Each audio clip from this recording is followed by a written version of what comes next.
Growing Boulder celebrates ordinary people with extraordinary stories, and this one certainly qualifies. Meet an inventor, entrepreneur, and adventurer who has built an amazing life around doing exactly what he loves. Ben.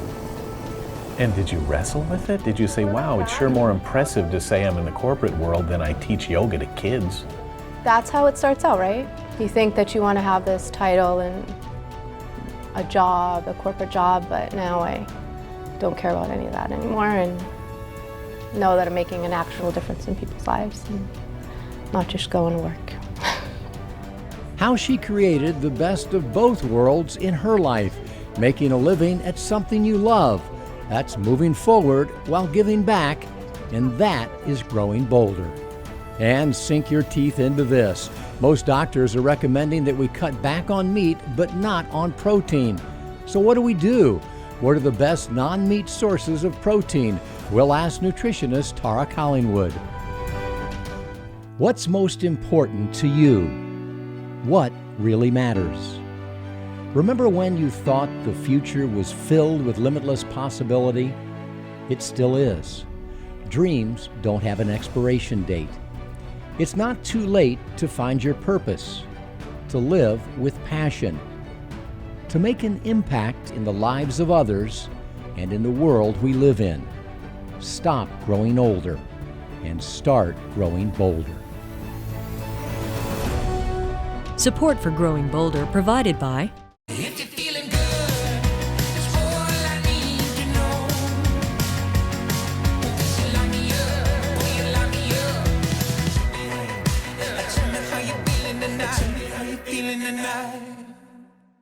Hi, I'm Mark Middleton, and this is Growing Bolder, the program that celebrates the possibility of life at any age.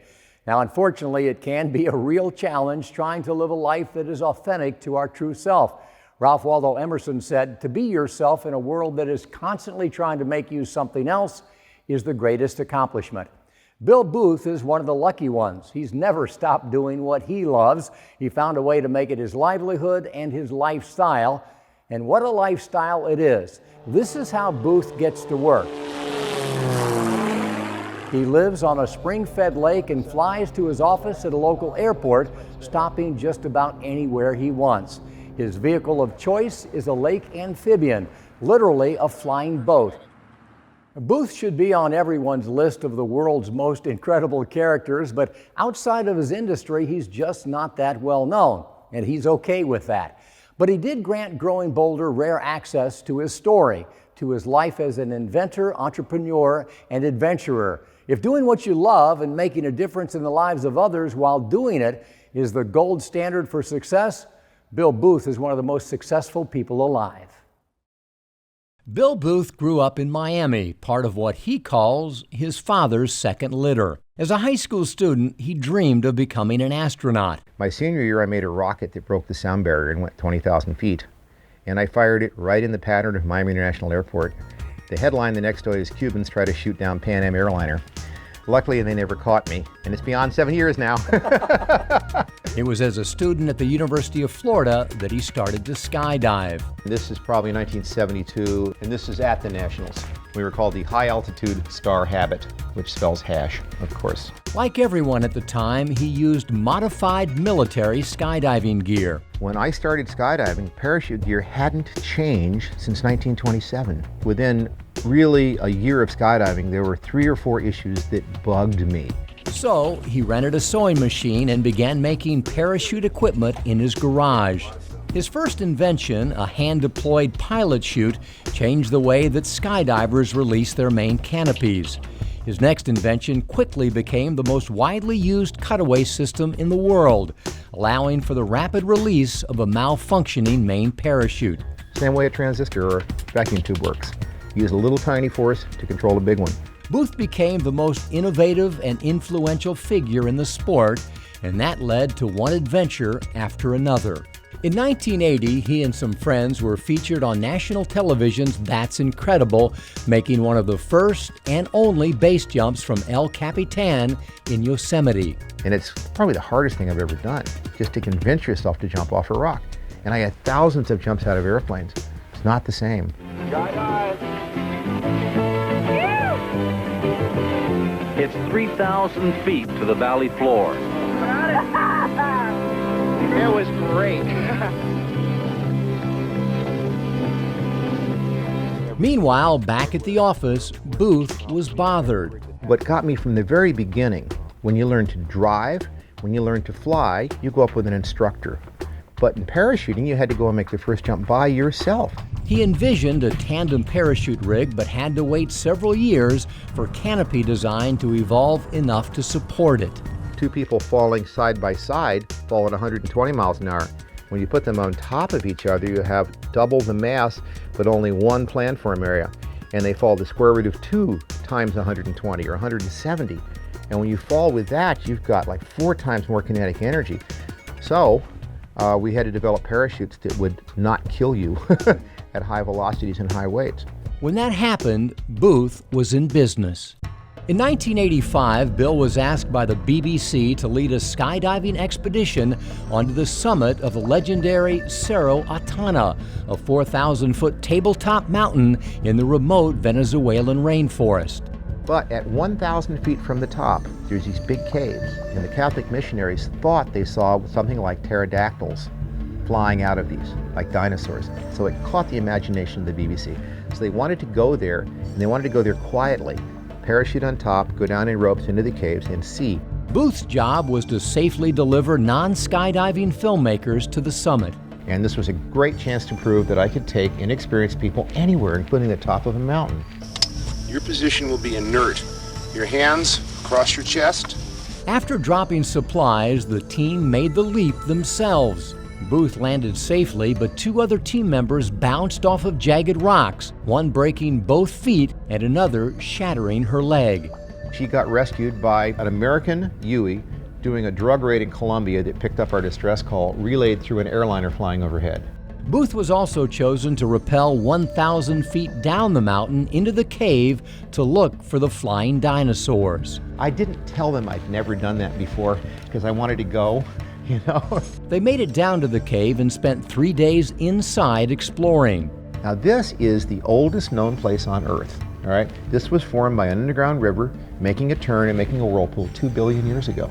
They didn't find any pterodactyls, but they did discover a new species of fruit bat. And we heard all the other bats living, plitter, plitter, plitter. And we heard flop, flop. And these little monsters, you know, they're the size of a cat. And they fly down into the jungle and eat fruit and come back. A few years later, he found himself in Moscow drinking vodka with a Russian general who was curious about tandem skydiving. He said, but could you take me somewhere remote? And I said, General, I can put your butt on the North Pole in the dead of winter. And about 6 months later, I got a fax, and it says, you come, Comrade Booth, you come Russia, we go North Pole. And I found a frozen fish freezer, and I started testing our parachute equipment to see if it could handle the temperatures. And this was a big experiment for me, that I could do it. Just I wanted to conquer the cold. Here I am introducing the color blue to Siberia. We knew the outside air temperature would be between 40 and 60 degrees below zero. We knew we'd be exiting at 200 knots or 250 miles an hour almost. So there's the exit over the top of the world. The sky over the North Pole is purple because there's no water vapor and there's no dust. Everyone landed safely with no major problems.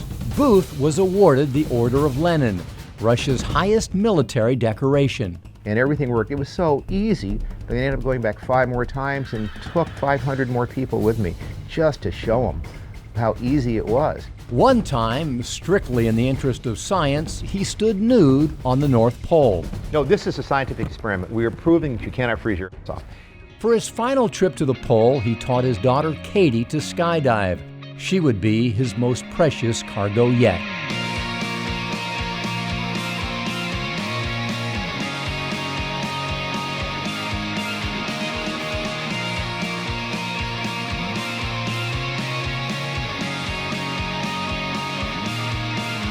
That's what I was put on Earth to do, is to give her that jump. Her 12th birthday present was a skydive to the North Pole. There's my daughter planting the American flag on the North Pole. Yeah. And we built an igloo and camped on the North Pole for a week. You know, and we got shrimp out of the water and had caribou and just had a great time.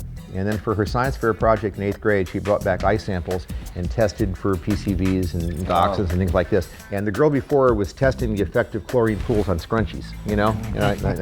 And then the judge said, you went to the North Pole to get ice samples to test for, you know, poly this? And she said, yeah. And he says, you win, okay. I haven't seen anything else, but you win. Booth's next high-profile passenger was the son of the president, Ronald Reagan Jr. Bill Booth of DeLand, Florida, has devised a marvelous new method called tandem jumping. Hang your feet. Head back. Ready, set, go.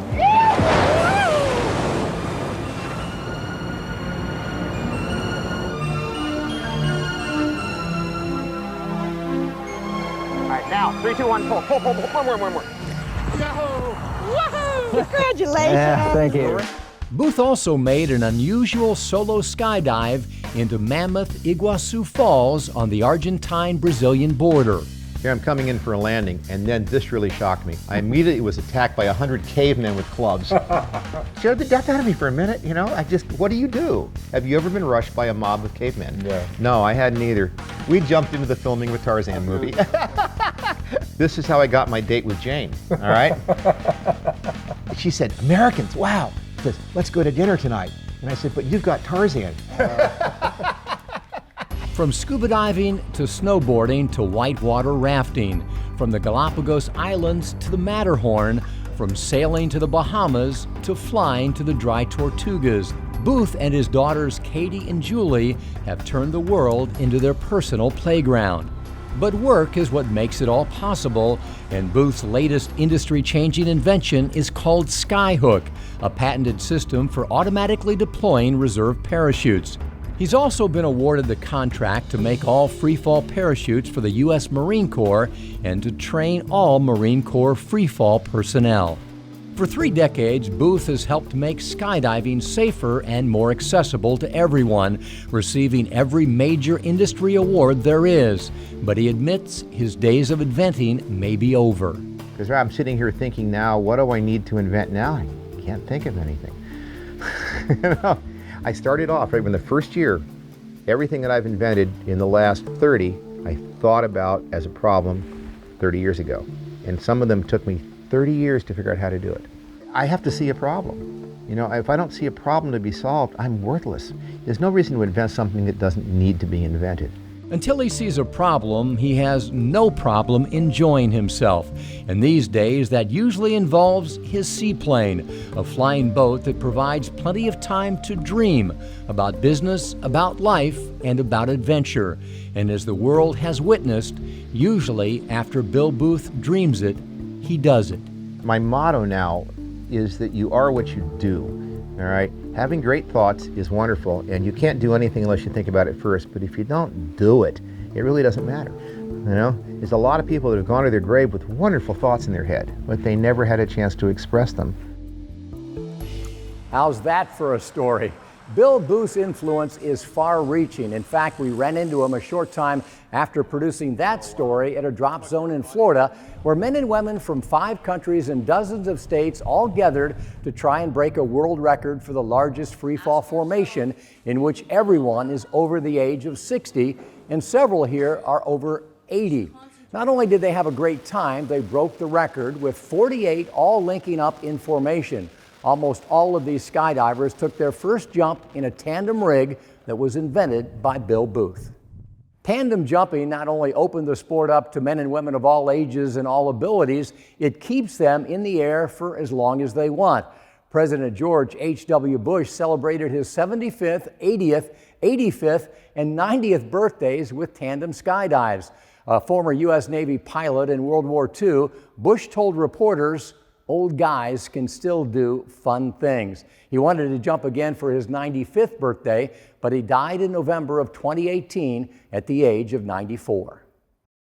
Of course, you don't have to want to skydive onto the North Pole or get to work in a flying boat to learn from Bill Booth.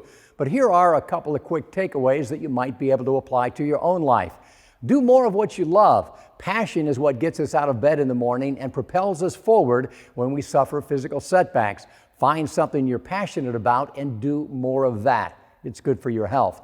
Don't let obstacles become permanent roadblocks. Find another way forward. When Bill Booth wanted a piece of equipment that didn't exist, he invented it. When he wanted to go somewhere no one had ever been, he figured out a way to make it happen. Think about what might go right instead of just what might go wrong. If you're looking for a reason not to do something, plenty will present themselves. President Bush skydived despite the objections of his doctor, his wife, his family, and his security detail, and he loved every minute of it. More about Booth, Bush, and others with a can-do instead of a shouldn't-do attitude is available at growingbolder.com/TV. Growing Boulder has found a kindred spirit in Jim Smith Jr., aka Mr. Energy. Jim's a personal power expert and transformational training master who's ignited a revolution, dramatically shifting those around him into the very best version of themselves. He's the best-selling author of the No Excuse Guide to Success, which was nominated for an NAACP Image Award. He's a master of helping others create what's next in their lives, and we're excited to share his message with you.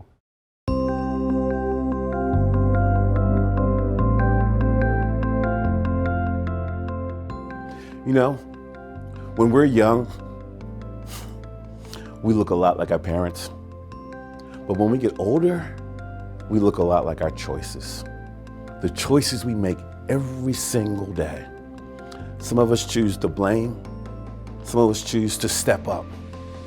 Some of us choose to do it today. Not one day, someday, eventually, when I get around to it. It's making the choice every day to live your life big, realizing that our lives are movies and we're starring in it. We're directing it. We're writing the script. You are the star of your movie. Start making the appropriate big choices today. Oh, and one more thing. Don't forget to work on your TAN. TAN stands for Take Action Now, TAN. Work on your TAN, make the best choices, and star in your movie.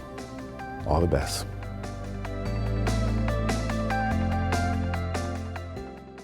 When we send our kids to school, they get a pretty good idea of the subjects we believe are important in life: reading, writing, arithmetic.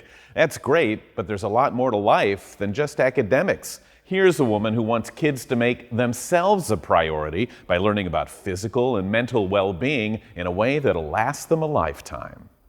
We'll sit in easy pose, legs crossed, nice and tall. I started teaching kids yoga in 2010, and it all happened when I was on a yoga mat myself, and I wished that somebody had told me about yoga when I was a kid. What ended up leading you to yoga? I just wanted to honestly get into better physical shape. I was never an athlete before. I didn't like the gym or anything, so I bought some DVDs to just start working on it at my house. But then I started noticing like less stress, and I was enjoying things more, and I wanted to learn more about it. So I went to a yoga studio and ended up taking a teacher training. I worked in a corporate art department. That's what I thought I wanted to do, and then I got into it. And I had no idea this was going to happen. More like that.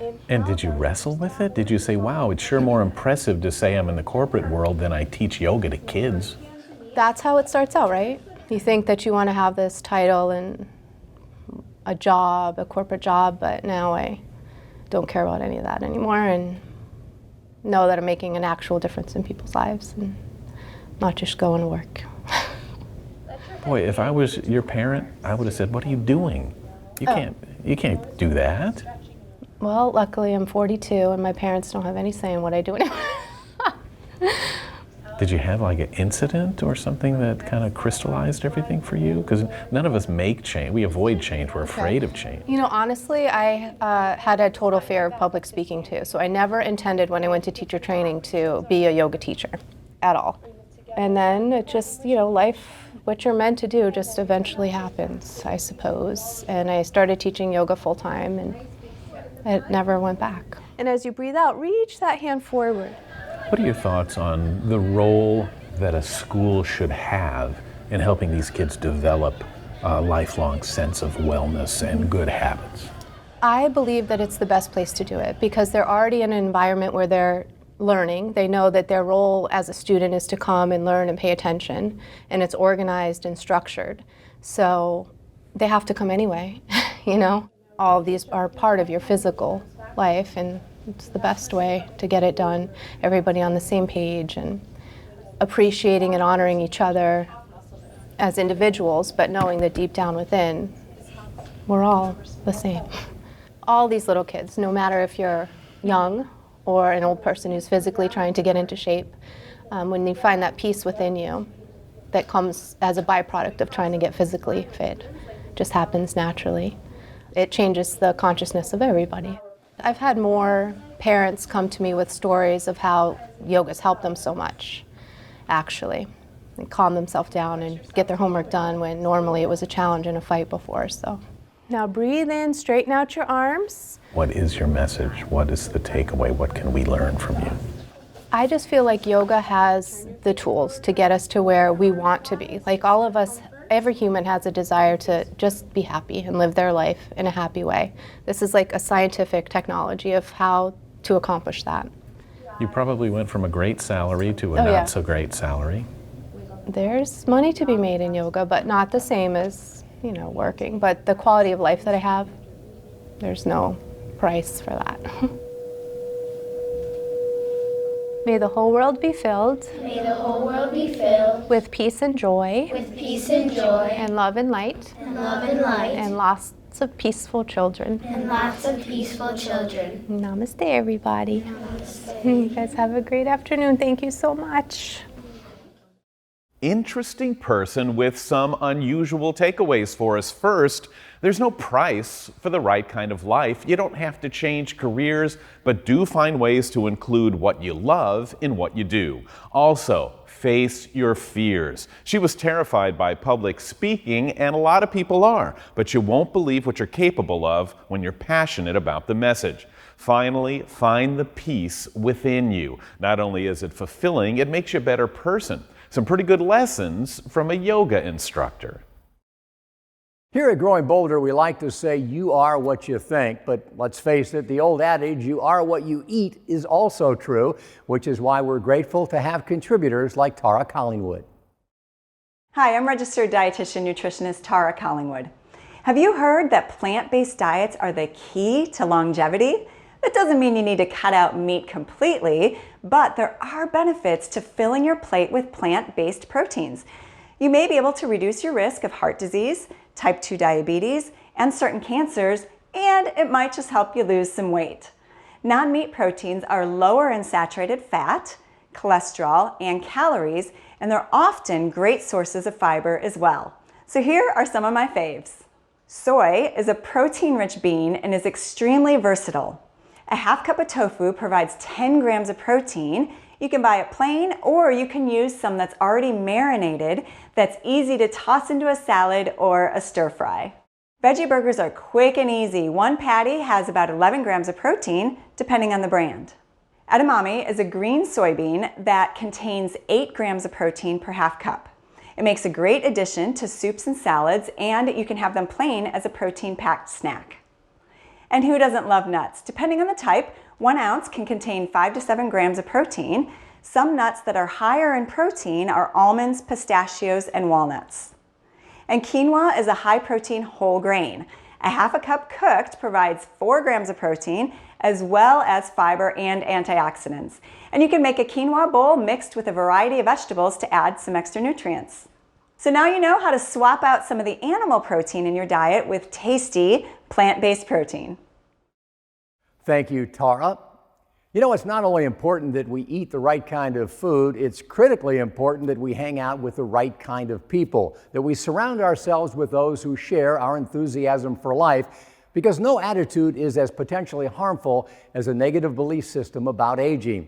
While the power of positive thinking is well documented, far less attention has been given to the power of negative thinking. In fact, research reveals that negative begets negative far more than positive begets positive. While positive thinking alone won't ensure the success of any personal comeback or reinvention, negative thinking alone will quickly doom it. Negative thinking leads directly to anxiety, depression, low self-esteem, lack of self-confidence,